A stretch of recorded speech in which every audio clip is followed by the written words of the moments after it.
What's up mga ka-farmers? So kararating lang natin ngayon dito sa ating area kung saan nandito yung ating mga baboy, manok, kambing. So quick silip muna tayo mga ka-farmers. Silipin natin yung mga alaga natin. So tingnan natin yung mga sisiw natin.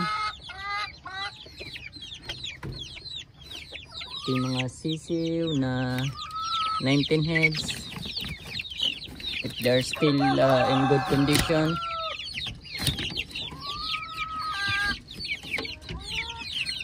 So perfect mga ka-farmers, napaka-healthy nila oh. So this is around 3 weeks old. So goods na goods mga ka-farmers.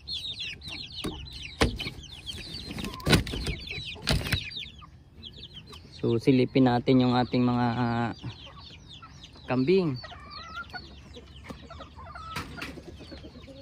Hi Sarah. Good morning Sarah.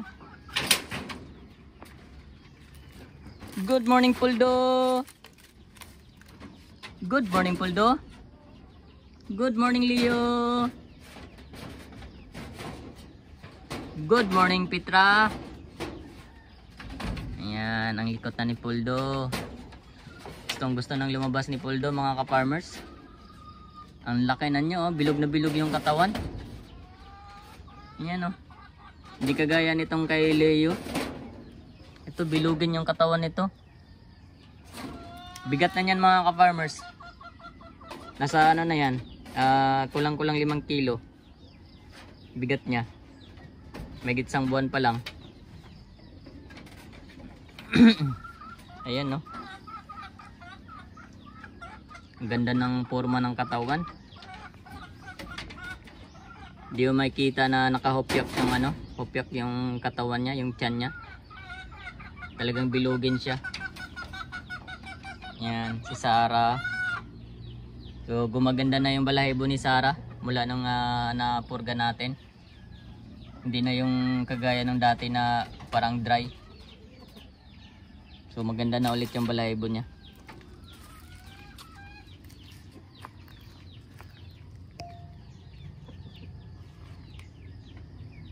So okay mga ka-farmers, silipin natin ang ating dalawang mama pig. Bago tayo mag-prepare ng pagkain nila.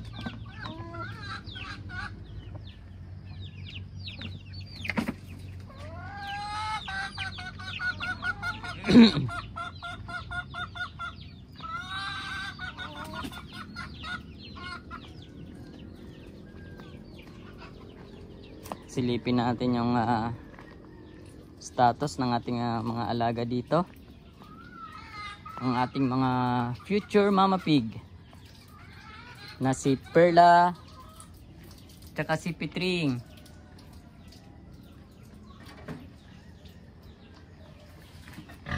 Hi Pitring, good morning.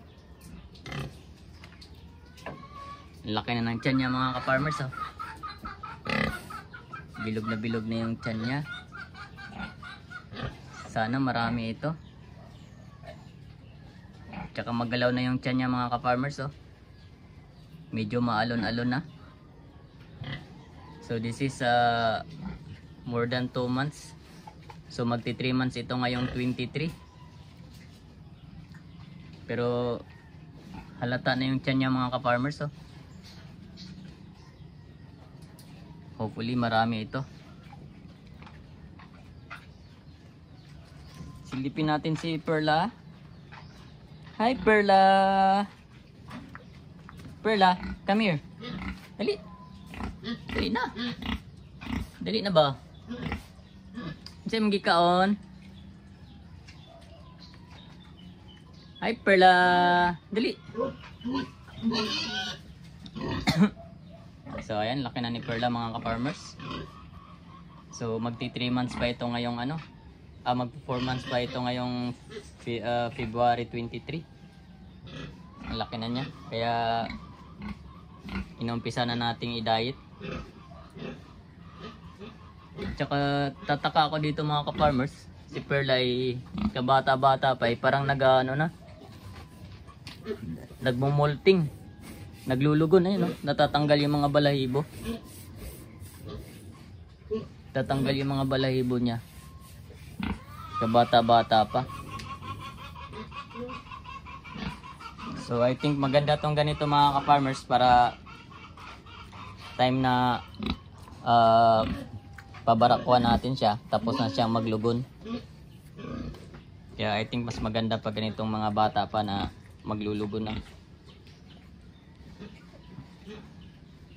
So everything is clear mga ka-farmers. Na-check na natin lahat ng ating mga alaga.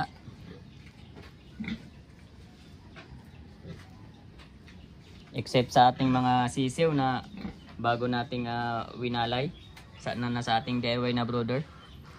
So all goods na tayo dito mga ka-farmers. So prepare tayo ng pagkain nila. So tapos na tayo magpakain sa ating mga manok mga ka-farmers.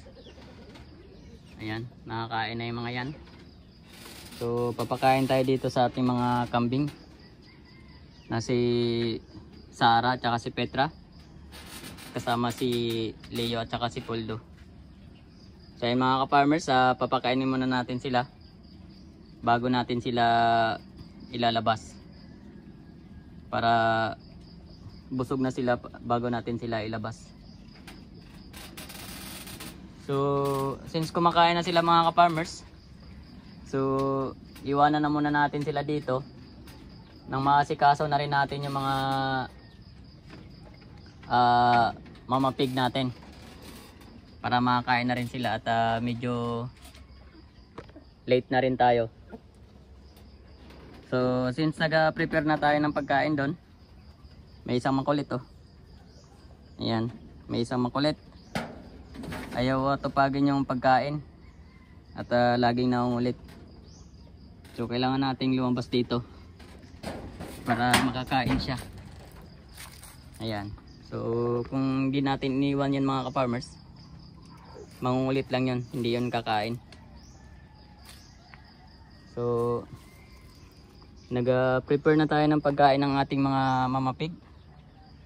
Naibabad na natin. So kailangan na nating asikasuhin ang ating mga mama pig. So okay mga ka-farmers, let's go. So tapos na tayo dito mga ka-farmers. Ayan.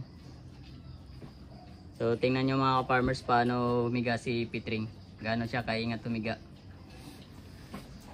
Ayan, napaka perfect mga ka-farmers. So tapos na tayo dito. Kailangan na nating lumabas dito at kailangan na rin nating ilabas yung mga kambing natin. At kahit tapos na natin silang pakainin, kailangan pa rin natin silang ilabas. Nang sa ganun ay makakatikim din sila ng mga damo-damo.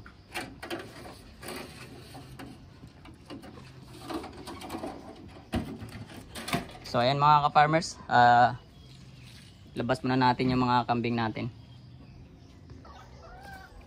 So ayan, di lang naubos yung pagkain nila mga ka-farmers. Medyo naparami yung bigay natin. So kailangan na natin silang ilabas.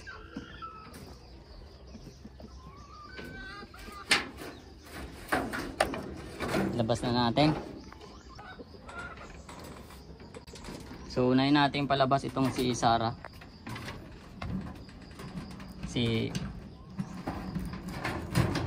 Pag inuna natin si si Petra, sinusungag niya itong si Sarah. Kaya unahin muna natin siyang lumabas. Ayan.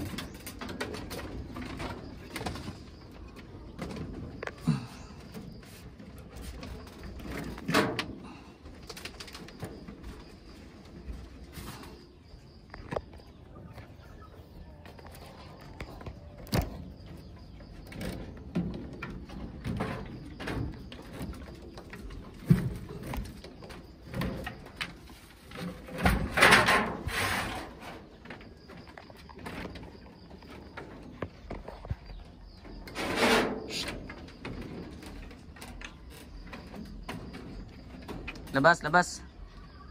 Luwas. Ay talagang umihi pa talaga dito sa loob bago lumabas. So ayan, labas na natin mga ka-farmers.